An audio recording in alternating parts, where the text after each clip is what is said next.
Hello, I'm Jensen. What's going on, everybody? Hope you're having a great day. If you're new to the channel, make sure you like and subscribe. So today, we're here at Overkill Performance, and I'm going to give you guys an update on the Drift Fox. A lot of you guys have been asking about it, where it's at. I'm trying to see it kill tires, blah, blah, blah. Trust me, I want to kill tires in it too, but right now it's going through a whole makeover. So let me show you guys what's going on with it. What's up, Josh? What's going down, baby? What's up?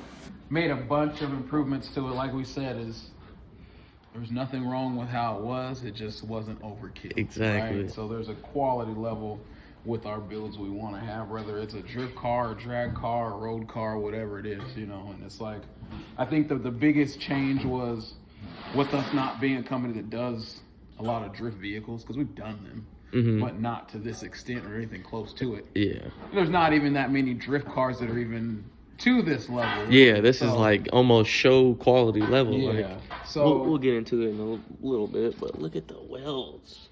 look at the well. Look at the welds. Yeah. So like I said, I was gonna bring out my boy Marcus out from Florida, shipped him out personally. Make sure you guys go follow my boy on Instagram. I'll pop up his stuff right here. Yep. Yeah, he's now Team Overkill. Team Overkill, baby. Yes, so you sir. know how we do it. Like I said, it was my main goal is always to bring the best and give the best overall product. I don't care whether it's a drift car or whatever it is, we've got to represent, right? Yeah. So first and foremost was just the setup the way it wasn't optimized to do anything. You know, it was kind of just an afterthought of a project. And so now, since we're going to be making this an actual shop drift car, we want to actually take the time to do everything properly. So, you know, as we went through, so these front bars were crooked. They were misaligned. They weren't spaced right. It was just terrible, right? So, of course, Marcus went through there with the killer welds. They're on the mild steel. He was able to get all that stuff fixed and changed. Right now, he's working on the lower bracket that's going to hold that's currently holding the intercooler. It's also going to be holding the radiator. So, you remember that little crappy radiator that it had in it before? Yeah. Just wasn't adequate. You know, the end goal is eventually at some point putting the radiator all the way in the rear, you know, so we have a rear mounted radiator, but there's a lot that comes with doing that, right? Yeah. We're trying to make an event, we're trying to get it so it's ready to rock, and we're trying to see if it might be good enough with it up front. So we went ahead and used what we use in the drag racing world. I haven't seen it too many drag cars. I'm sure it might be in some drag cars. This is kind of like an old version that we use for the mock-up. So this is called a dual pass radiator. So typical radiators, 99% of radiators, the fluid comes in the top, it comes straight down, air passes through, and it cools it. A single pass, right? And then you have multiple cores, 1, 2, 3, 4, 5 cores, whatever. This is actually a dual pass. So what ends up happening is the fluid comes in through here, right? And it's gonna pass, well actually through here, but whatever. But the fluid's gonna come through, and it actually, all these lines are horizontal instead of vertical, right? So it's gonna make everything's gonna come through, push to this side, then come up, and then push back through this side and come out. That's why it's called a dual pass. Okay. So for every time you have the fluid coming through here, it's actually doing 2 cycles. So it comes in, cooling it, comes up, and then cools it some more going out. That allows you to have a more compact radiator that actually is able to cool, you know, things that you need to do. You know, that's stuff that we've been using in the drag racing world. I haven't seen it too much in the drift world. I'm sure some of the guys have it, but you know, those radiators like that allow you to have a compact radiator that can cool a lot better. Yeah, because that thing is tiny compared to some radiators. And the radiator that was in there, that'll cool 20 times better than that thing will. Oh, shit, okay. Little cheap radiator that was in there before. Also, as you can see, turbos are gone. Yeah. So like I said, as we got rid of the turbo setup completely, you know, it was a STS setup from an LS car, rear mounted turbo setup set to the front. That's one right there. There's actually one of them right here, which ironically they look bigger out of the car. Yeah. But as you saw when they were in the car, like they were little baby, you know, 50 trim size turbos. Yeah.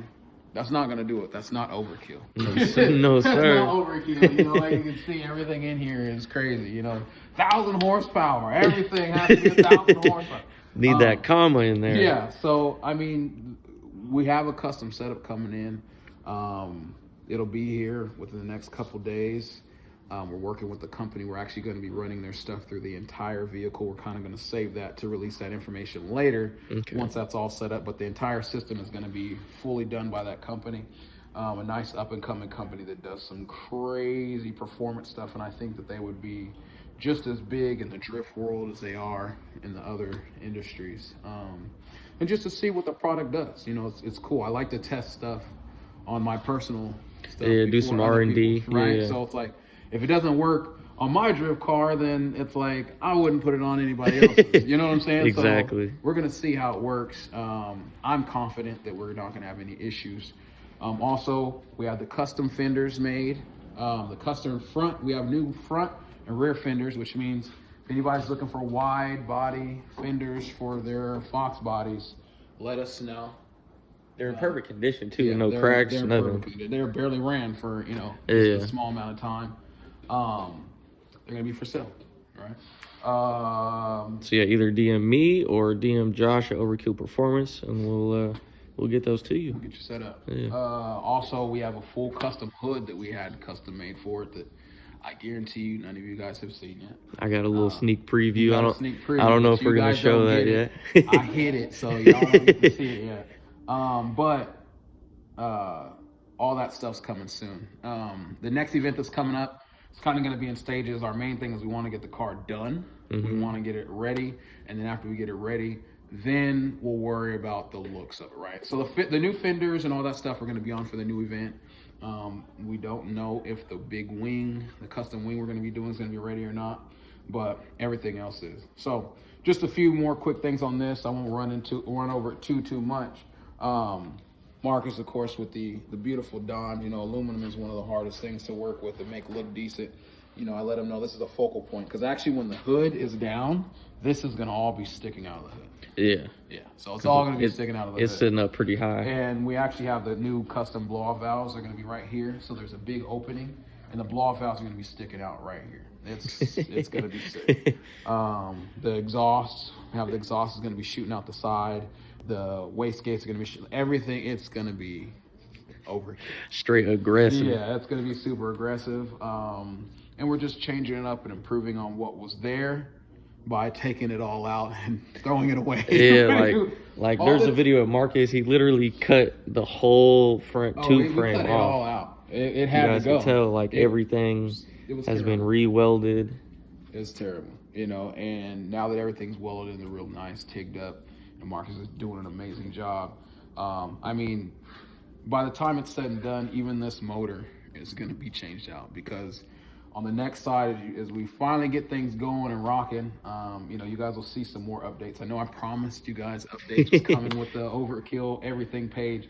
But those of you guys that don't know, I am part of Team Bodie, Street Outlaw team. So I actually just got back.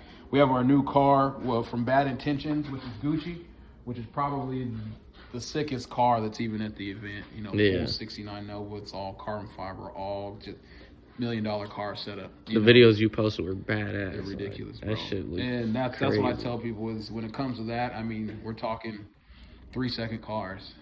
You know what I'm saying? Like, you know, people argue with me about the stupidest thing. Like, I really don't care what you think my opinion is on your 10-second Hellcat. Yeah. Let me go work on this 3-second car real quick. But that's the performance level that we actually deal with. And, you know, me personally, that's what I do. That's what my passion is, racing at that level. You know, we're talking the fastest of the fastest, and you know, just being the best and bringing that level of knowledge down to the consumer level, right? Yeah. Because shops that usually have that type of knowledge aren't building drift cars and street cars. Most definitely. You know, it doesn't happen. It's not common.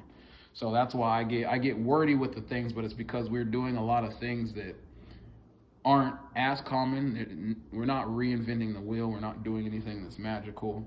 It's just utilizing, you know, and utilizing optimized items to perform in the way we want them to perform, and not just doing things just because they're good enough. Yeah.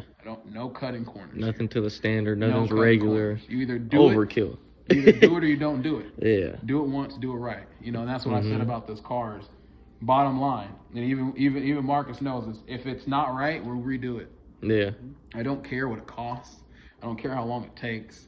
None of that. None of that matters, because at the end of the day, the end product. You know what I'm saying?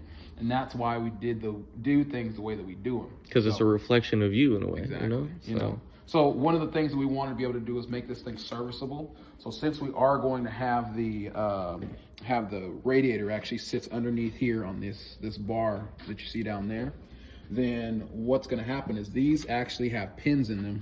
And so these pins, you press this little pin and pull this out here, and these actually pop off. Okay. And that's actually how it comes off. Damn. There's O-rings that are in here. The same thing with this bottom piece. And so just like that pipe comes off, right? Like we're saying, and those are full on, you know, all welded, full around, full penetration. So I mean, that's the level of stuff that we're doing. This isn't just Mickey Mouse house. Let's compare that to what was on the car real quick. These wheels weren't the worst, but they're definitely. And it wasn't, and that's not, like I said, and it's hard to do stuff like this. Here, go, Marcus.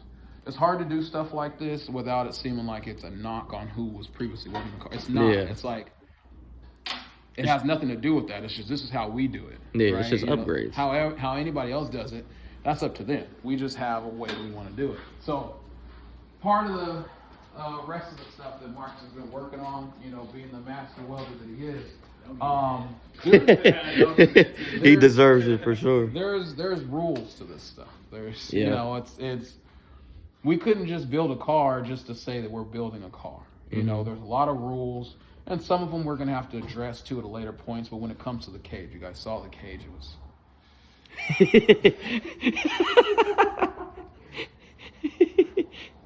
It was a cage. That's what it was. Yeah, it was there. That's about all I can say. It was there.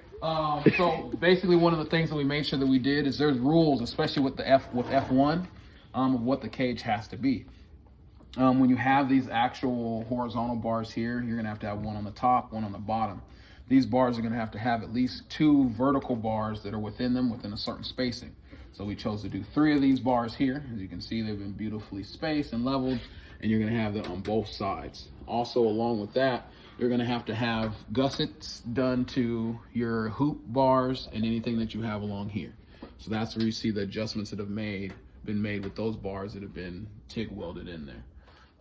Apart from that, you also have to have what's called non-intrusion bars. Non-intrusion bars basically are, if the front half of this car is crushed, it's not gonna take this whole cage and shove it out the back of the car, right? So they're bars that you see right in here, and this actually comes from your cage straight forward to your firewall. You're gonna see that on both sides. Now, we kind of had to utilize some of the existing stuff that we have here. I think if you guys go back and look what this thing used to look like, night and day. I mean, I've been to the track, and this cage is just on par with some of the top cages I've seen out there. Yeah, like FDs. Yeah, it's to that spec. You know, with the full rear bars that go across, like, we made sure that everything went along with it. And it's actually overbuilt beyond what some of those are, right? So that was one of the main things that I wanted to make sure that we did, is we had something that actually showcased that we know what the rules are. You know, we might be road racers and drag racers, but if we're gonna do drifting stuff, we're gonna do it right. You know, for sure. In the perfect world, we would have ripped this entire cage out and just built a brand new one from scratch, and it would have been beautiful. Every weld, every single thing. But there's no point. The cage is serviceable. It's not when it becomes a safety matter is when you really have to get it. You know, start from scratch. Exactly. Like, a lot of the stuff that upset me with this cage was one, safety, and that's what we're addressing. You know, by adding all the gusseting, adding all the bars, doing all the things, adding, you know, stiffening up the plates and stuff that it has. Because your cage, if you roll over and the plates aren't right, or the bars aren't, you know, these aren't set, and somebody hits you from the side like it was before with no bars, this single bar just bend. It's not going to do anything but pin you into the car, right? Yeah, that's not good. You roll the car over and you don't have proper plates on the floor, the freaking cage will just shoot through the thin floor. This is a Fox body, after all, right? Yeah. So there's just certain things that, from a safety standpoint, can't be ignored. You know, I'm very OCD when it comes to making things look pretty. You know, you guys look up Street Outlaws, look up Team Bodie, look up that car Gucci. You know, That's the level of workmanship and pride that we want to have with everything that's done, right? For sure. And now the cage actually looks different, right? Yeah, it doesn't looks look anything like it did before. The welds on here. Yeah. So I mean, we were able to go through and do the best we could with what we had. Yeah. Right. And that's really what we wanted to do. I've already gone way over budget. But yeah, so most of the stuff that we've been working with on this cage was making it up to, you know, close as we can to F1, you know, FD spec. You know, that's not necessarily necessary, right? Yeah. But if we ever want to go to that level and we get to that level of competition, then, you know, we want to be able to, okay, we don't have to jump the car completely, right? Yeah, just do a couple little things and then hop right in. Yeah, and the car will age. You know, there might be small things they want us to do with certain things, and we can make it work. You know, if not, hey, we'll start with a new car and we'll go from there. But we do want to make sure that we're doing what we need to do to get that far. So like I said, we've added all those different items, following the rule book, making sure that this car is actually safe to drive, safe to be in. You know, we're dealing with the performance. We've already improved, like I said, the improvements to the body, the rigidity, the chassis. We've also done improvements to the turbo kit, where it's going to be an actual nice, you know, professional level setup. And That you know, that shifter plate as well. the shifter plate, yeah. So this was now, mind you, this plate was made. I think he said it was like the last thing he made. It was kind of like last minute, just so he can make it to the event. Which, you know, like I said, it is what it is. I mean, that's like the grassroots of drifting. That's what it is, right? It's dudes putting together cars that some people would consider pieces of junk, but to make it, you know, like there's a huge gap between like sponsored cars and the typical street car, because that's why it was fun. Anybody can hop in their car, put an ankle kit in it, and go swing it. You know, you don't need a bunch of power. You don't need you just need to know where you can get some cheap tires and have some fun with your friends. And I understand that concept. You know, I don't want to bring the big dollar drag race, road race concept into building cars, but things need to be safe. And so that was the main thing. You know, so that was another thing. Marcus here took this aluminum plate, welded some gussets and did some other items to that. So now this actually has some rigidity. Before, when you do this, the entire plate would just flex, and it's not bolted all the way down. But when you do this, and literally it would just bow. Literally every time you would pull it, well, actually it's already bent itself, but it would just flex like that. Now stick plate is around 316. What's that? 316 plate? Yeah. 316. You know, it's going to be able to be nice and rigid, and if the rigidity of that still needs some stuff done to it, we can also add cross bracing to the rear. Yeah. So that's that. So from there we head back to the back. So as you see, the trunk, the entire tank, and all that stuff's been pulled out. For whatever reason, I've been trying. You know, when people do certain things to cars, you try to think about, hey, why did they do that before you just change it? Yeah. You know, like the gas tank on this car was like located off to the right by probably about 4 inches or so. He said a lot. Yeah. For what I've so far found was no reason. So I tell you, like I was contemplating pulling it out and redoing it this whole time, but I'm like, maybe it's for a reason. Does it hit something? Is it in front of something? There's no reason for it to have been offset like that, which is going to affect you driving. Yeah, because it's going to be off balance. I know sometimes they'll offset a gas tank to offset the weight of the driver. So they'll offset it to the right. But with the balance of the way that this car is set up, and with the rigidity of the car, with the way that the cage is, that's not going to be much of a factor. Yeah, and I barely weigh anything anyway. Yeah, so it's you know, that's kind of where we're at right now. We may or may not move it. Like I said, and that's what we were trying to figure out before, was this like a road racing vehicle? Because if this was a drag vehicle, you want the gas tank centered in the middle, so you have perfect distribution when you launch it. It doesn't matter that that's irrelevant. You know, a lot of times you'll move your battery over to the passenger side, like that battery is located on the passenger side to offset the weight of you in the car, right? You know, and it's like, if I'm in the car, we might need some more balance to offset the weight of me in the car. But regardless of that, it's like, whatever. So basically we have our fuel system that's in here too. Fuel system isn't quite what I want it to be. but it's gonna work for now. Like I said, we're not gonna try and make a bunch of power. You know, this is phase one.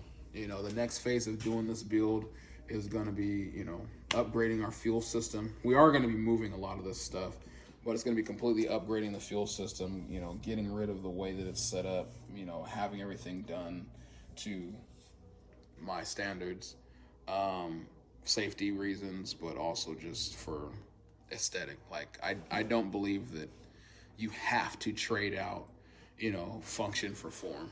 Yeah. I believe that if you take your time, you're patient, you can do both. That's how I got to where I am in life. And I think that's the difference between what I do and what most people do. Is I don't compromise that ideal. Is if we can't make it look good, I mean, you could see your car. I could have just done something regular. If it can't look good and be fast, why do it? Right? Exactly. You know, go somewhere else. You know, that's literally go somewhere else. But this is some of the other stuff, you know, so we have plenty of tubing and piping and everything else we got here ready to go. We have all the stuff, the stainless we're going to be doing for the wastegates and all that. You know, it's a full setup. They're big boys. 62 size turbos, twins. Going with dual 44 gates. I mean, it's gonna be making some cool noises. I mean, technically, if we stuck some drag radials on this, which I said we might do, have an event, let you go out there and drift it, and then I'll hop in and we'll go drag race the damn thing. Yeah. And there's no reason that this car wouldn't probably run somewhere in the 8s. Shit. Like, well, you gotta understand, it's 2,500 pounds. That's true with all the power. And it's going to make almost as much power as a Grip Cat. Damn. Yeah. Damn. Yeah. That's going to be fun. We got another motor we're working on. We have another, you know, some other things that we'll get into later that we're going to be working on. But we're going to make this fun. You know, we're going to make it fun for the channel. We're not, that's what I'm saying. You guys haven't seen updates, but we're not just phoning in. Yeah. Right? There's a lot of work going on. There's a lot of stuff going in on it, and it takes time. Yeah. It takes time.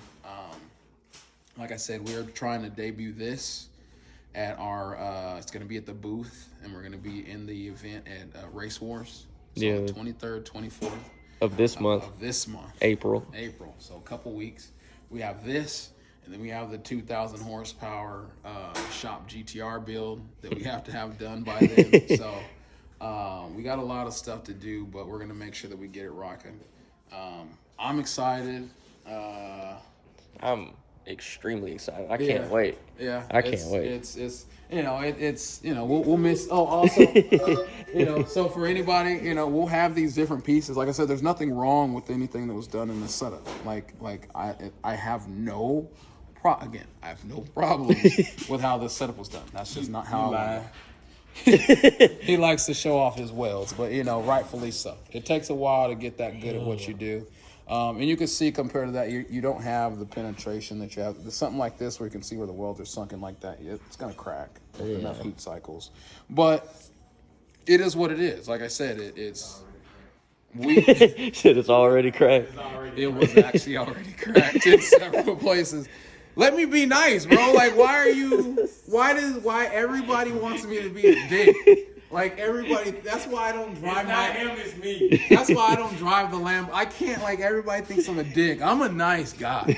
Yeah, I'm a nice guy. Like, just because I'm some big a-hole that has a Lambo. It's not Josh. He's a jerk. Like, no. It's the fabricator. Yeah, no. But that's how it is. Like, when you fab and you see other stuff, you're going to be more critical of it. But most definitely.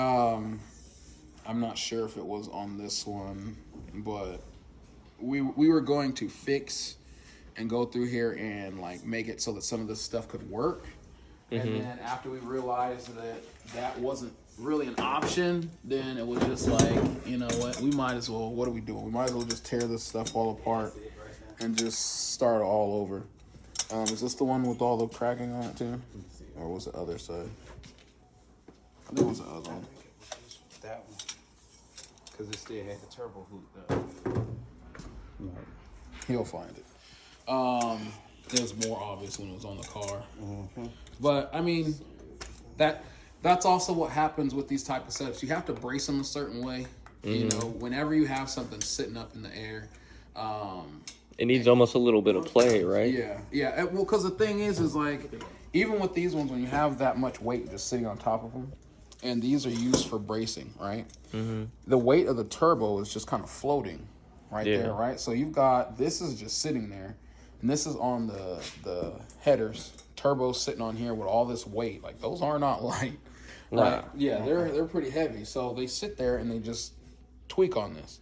And the thing is when there's no weight on these, because we had all the pictures, when there's no weight on them, it'll be fine. But the second you put weight on them, it'll pull it apart and the weight will actually separate. And you could see the areas where there was cracks and stuff forming, like underneath the welds and everything like that. And then when you have areas like this where if you have the welding sunken a little bit, it's just areas for heat. Like I said, it's not being critical of anybody's fabrication work or anything like that. It's just it's just we have to maintain it now, right? Yeah. So if I leave it like that, then it becomes my problem. Then we're gotta stop because we don't have any boosts, or you know what I'm saying, or whatever issue we have. Small problems can become big problems. Exactly. So that's the main thing we want to do. So anybody needs any STS turbos, though, the turbos are fine. The wastegates are fine. Those are really nice wastegates actually. All that stuff is going to be for sale. This was the crossover piping. So this was like, it's a twin turbo setup. So this actually went to the intercooler. And then this one went to each side of the turbos. And the new setup looks nothing like that. But again, it worked, right? So I mean, it's there's steps to it. There's levels to this. But I mean, that was really it. The setup wasn't terrible. Like, here's some of the stuff. Like, this is the radiator system. This is not a horrible radiator. It's probably like a dual core. It's a nice radiator. But the new one's almost half that size. The new radiator, where's the new radiator at? Yeah, the new radiator is definitely smaller, but it's more efficient, right? Because you take the core, and inside the core there's these little rails, and you can have them. They're going to be 1 inch, 1.5, 1.25. So this one is fully optimized. So first of all, it is smaller, but it's twice the thickness of that radiator. Yeah, it is. Right? So not only is it twice the thickness, it has more pores. Each one of the veins, so internally inside, these veins, like if you look at these are bigger than the ones that are on this, right? And then you have the fact that this is a dual pass. Unlike the other one, you can't see, it's welded on the inside. So this one is, I think this is a Griffin. I think they're both Griffins. But it's welded on the inside, the little passages. This is a newer one than that test one that we had over there. But you can take something that's, a smaller package, That's more efficient. Exactly, because you can see, even though that this is smaller, considering it's almost double the thickness, it's easy to tell that this can cool better than this. Yeah. It's obvious that even if this wasn't a dual core, it would cool better. You know what I'm saying? So, Okay. But we never got a chance to really see how well this one cooled in the first place. We didn't have any issues, it seemed like, with temps when you were out there having fun for a while. So how long does a typical session last? Not long, unless you're running like tandem laps, like going back to back to How back. long do those usually last? Probably 5 minutes. Yeah, and you were out there longer than that. Yeah. So, I don't think heat's going to be an issue, but we had to go with a smaller setup because of the way that the new turbos are being designed. Okay. As you can see, like this is the Mishimoto radiator setup, the intercooler setup. So Mishimoto makes great radiators. I'll leave it at that. Great radiators. Mishimoto, best radiators ever. Great. I would run a Mishimoto radiator any day of the week. If you guys want to buy a Mishimoto radiator, go ahead and hit me up. If you want a Mishimoto intercooler, you can have this one. So, yeah, we don't... Mishimoto intercoolers, well, just... You can just tell the core design is just... It's not optimized to do anything. They sell intercoolers because they can, right? Again, they're not the worst, but they're not optimized. So most things we're going to use, you're going to want to use a Garrett core. You're going to want to use, even if not a Garrett, oh, this is kind of how this sits. So this is going to be sitting in here like that, underneath there, right? But you could see, so this one's actually a treadstone. But you can just see, look how much thicker oh, it'll come out. Yeah.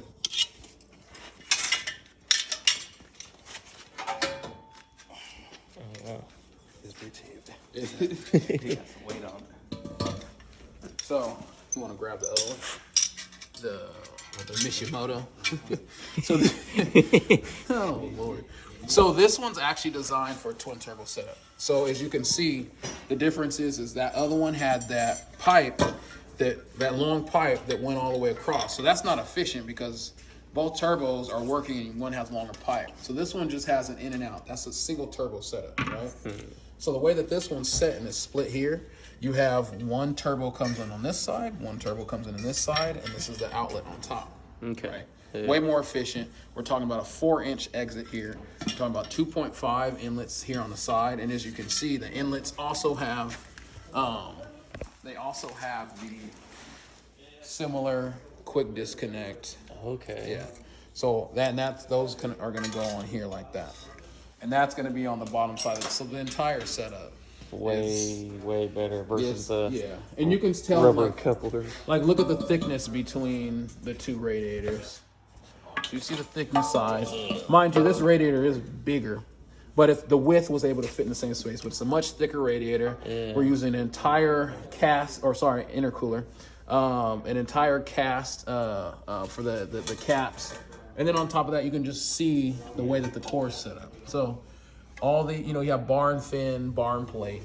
So this entire setup. This almost looks plastic compared to that. Yeah, it's not. It's a great, like you can just the intakes.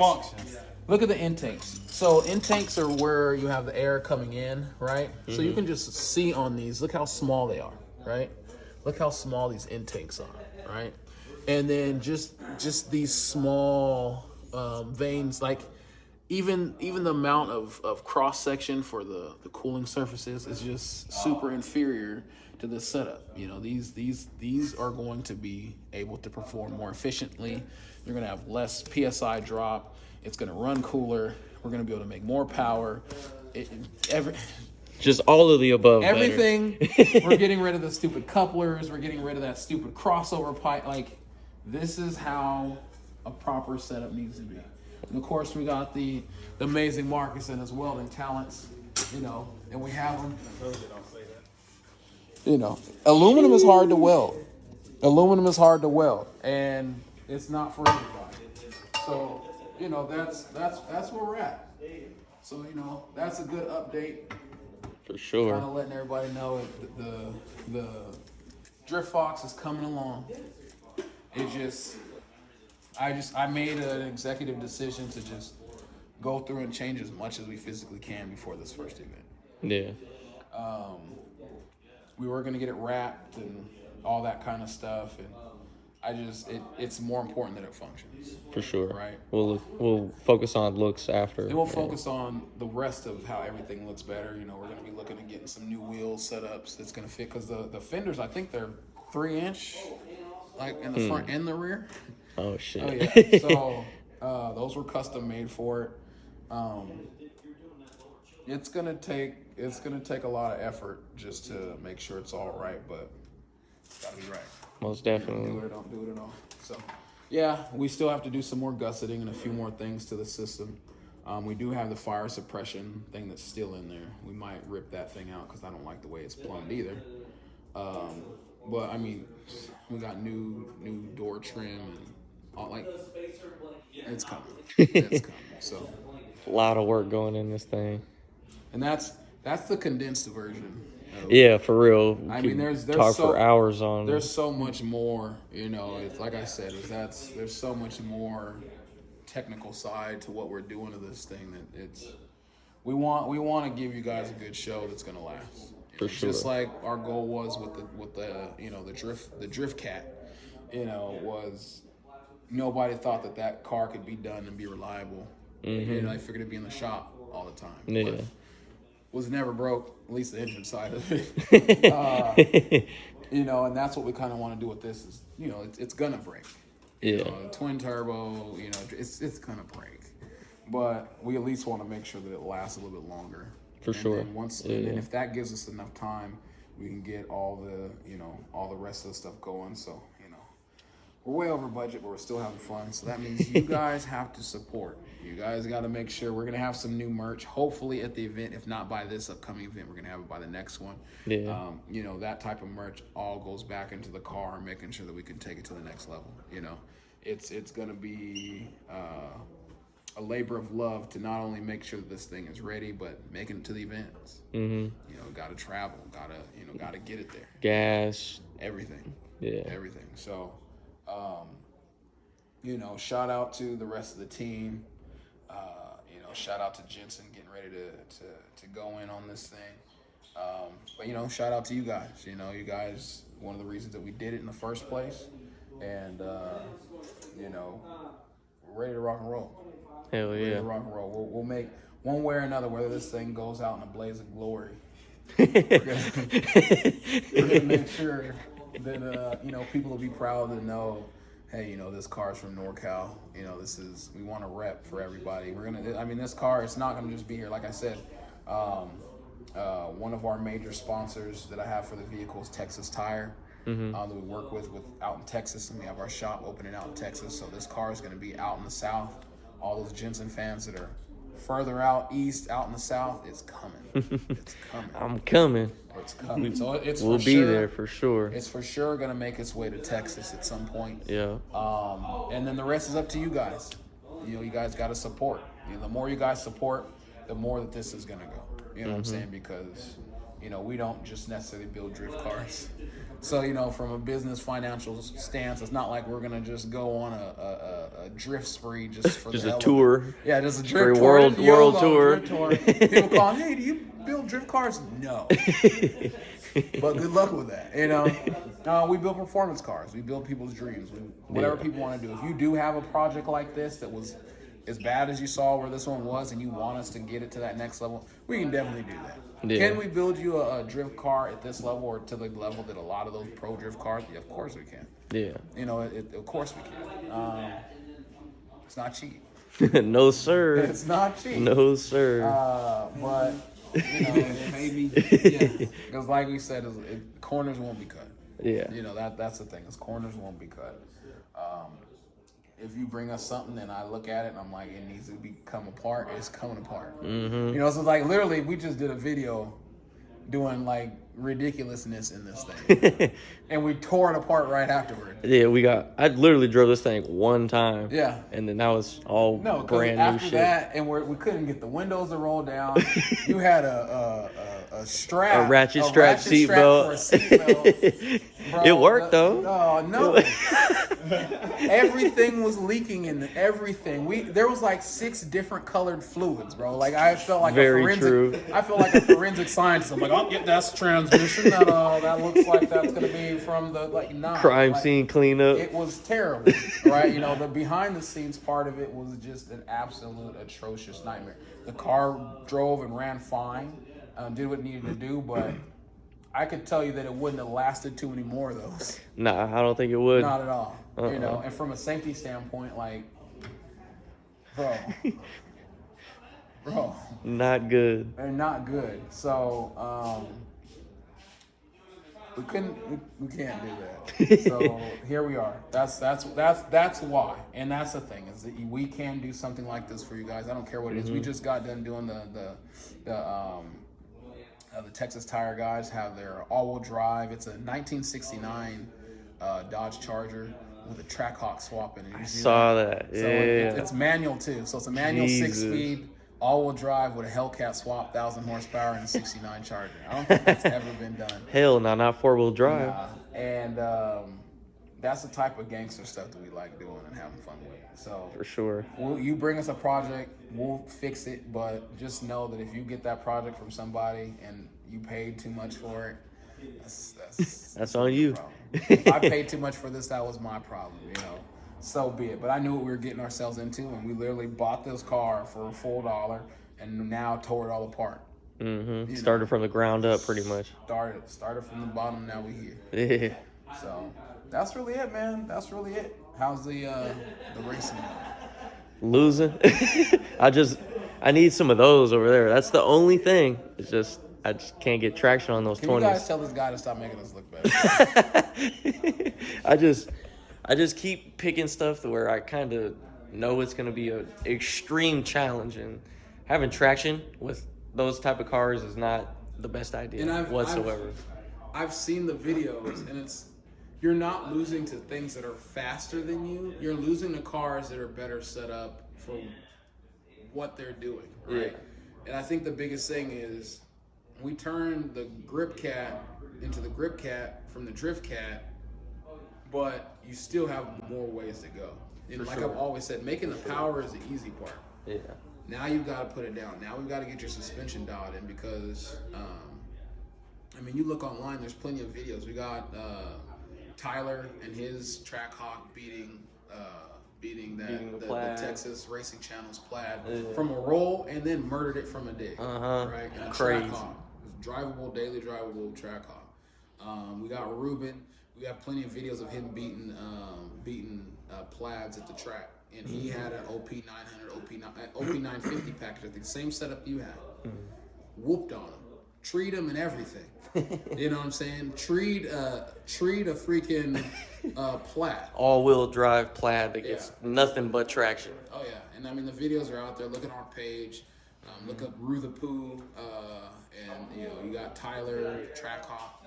I mean the videos are out there. You know Hellcats and Trackhawks can't beat, you know, Plaids. We've done both of them. Us.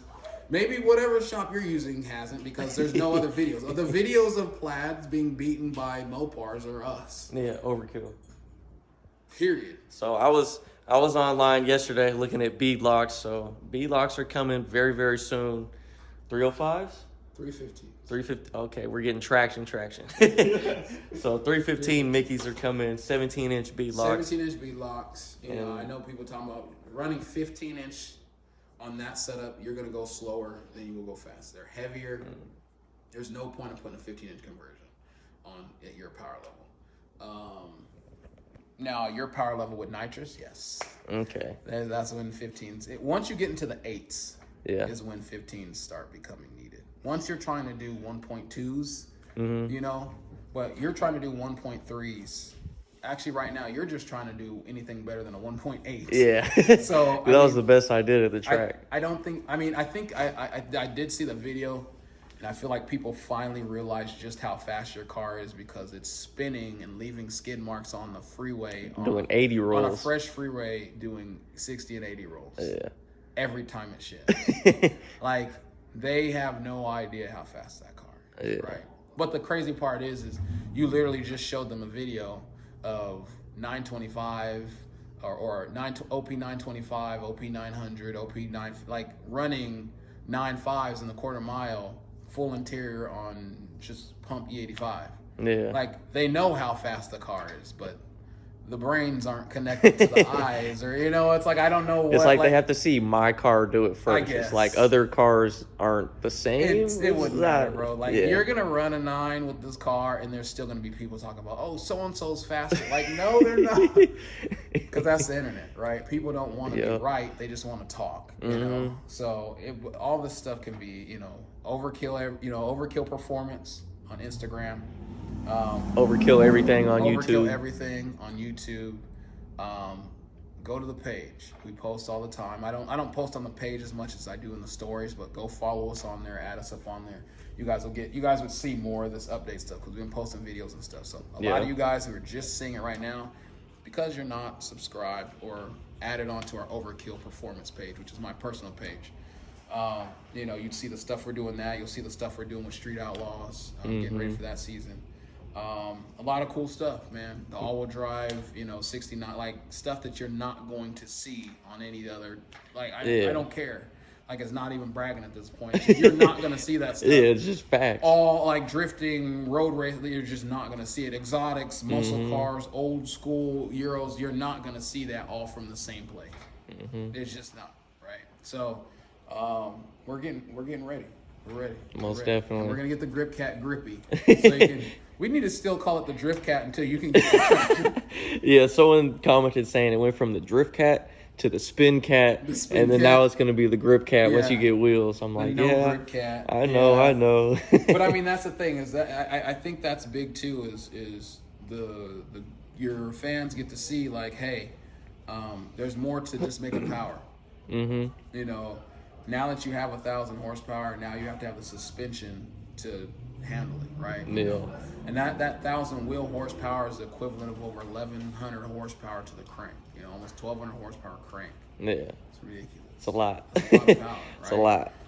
So now you got to do everything around the car so it actually works, and that's what we're gonna do next. So we're gonna get the wheels. You know, I know you guys think YouTuber money, sponsors, this and that. Like, look, you still gotta live life. Yeah, I got bills, He's man. got bills, man. He's got, you know, it's important to understand that when you see people doing these type of things with their cars to entertain you guys, it's not cheap. No, not sir. Everything is free, right? Yeah. You know, and it takes money to get to that point. So it's coming. Then his race videos are gonna be better. I told him, I said, stop making us look bad. Stop racing these. Because here's the thing: is most people would have been like, they'd have been out there racing anything. Yeah. Right, anything. You know, you could have went out there and raced, swapped all kinds of crazy cars. Yeah. And beaten the crap out of them. But I could have been out there bullying shit, bro, but I'm picking the top. Way to a plaid. I'm picking the top contenders. I'm going straight to heavyweights. I think the cool part is if you race these people now, as long as those people stick around, so that once you get all your stuff and they let you race them again, I'm sure they're gonna turn it up, you know, again. Yeah. But it's cool to see the progression. For sure. You know? Yeah. And that's the thing is people think even from a roll, like they don't realize that in those videos that you're doing, the traction control is still on. Like the traction control, basically what it does is it's gonna see that the wheels are gonna start spinning with the speed sensors, and it's gonna pull the timing out of the car. Which cuts power. You're probably launching and leaving every time with probably like 100, 150 less horsepower. God. Versus you turn everything off and it's just spinning, you know, and there's levels to this. So you'll get there, you guys. He's gonna get some wins. He's hard-headed. But it's hard because you have content for people almost every single day. Yeah, exactly. Literally every single day. Yeah, a lot of YouTubers are every other day, once a week. Once a week. It'd be easy to get good content that way, but for sure. He's doing this for y'all. So that's really it. You know, I've hit my words quota for this episode. I'll see the comments so I can see how many people complain. Just kidding. I don't read the comments. I don't really care. Way too busy for that. I honestly, like, you know, shout out to anybody that has support to us and anybody that doesn't like us. I mean, you obviously haven't stopped us. Exactly. I don't give any energy to people who don't support us. I don't say thanks to my haters. I just thank the people that support us. I just want everybody that doesn't like what we're doing to understand how irrelevant they are. That's it. Like, exactly. I don't want to thank you. I just want you to realize how irrelevant your existence is. Yep. Just let that seep in. Let it hurt. Let it sting, because it doesn't change what we're doing. Nah. We'll still keep grinding. We'll still go to the top. If we take L's, we'll get the W's later. But it's like, you don't have to support us. You don't have to like us. It's not going to stop anything. You just get to be mad. It's like when you hate the best team and you just got to sit there and watch them win all the time and you're just miserable. Just that's sitting all there you, pissed bro. off. Jump ship. It's okay. Be an Overkill fan. Jump ship. It's all good. We got plenty of merch for you guys. But no, we just be chilling. And other than that, man, I'm excited. I'm ready for you to drive this thing, bro. Yeah, I can't wait. Yeah. Can't wait. But yeah, that's pretty much the update on the Drift Fox.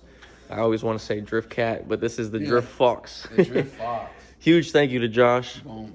Putting an extreme amount of work in here. Huge shout out to my boy Marcus over there, putting a high level of fabrication in this thing.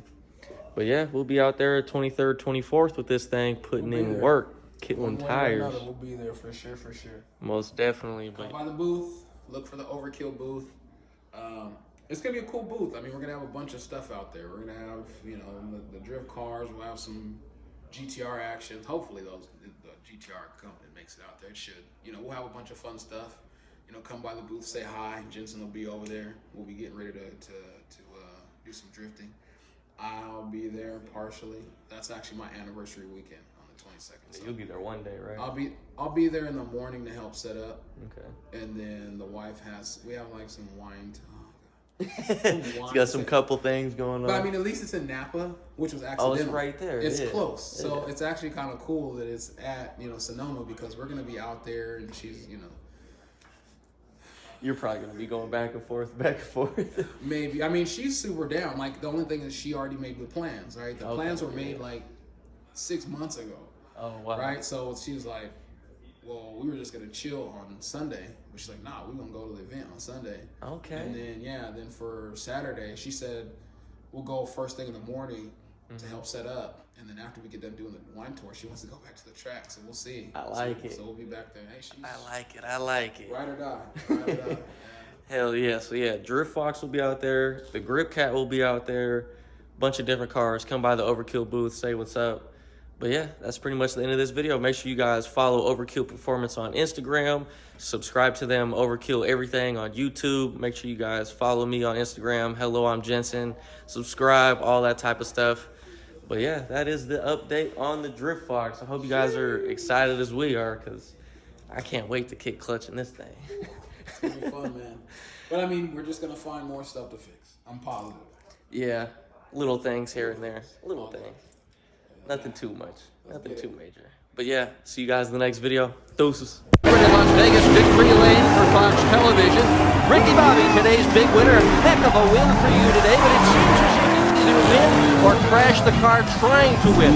Well, Dick, here's the deal. I'm the best there is, plain and simple. I mean, I wake up in the morning, I piss excellence, and nobody can hang with my stuff. You know, I'm just a big, hairy American winning machine. If you ain't first, The you're bumper last. kind of good there, You know, my guy. what I'm talking about? That phrase, trademark, not for Ricky Bobby. They didn't see nothing.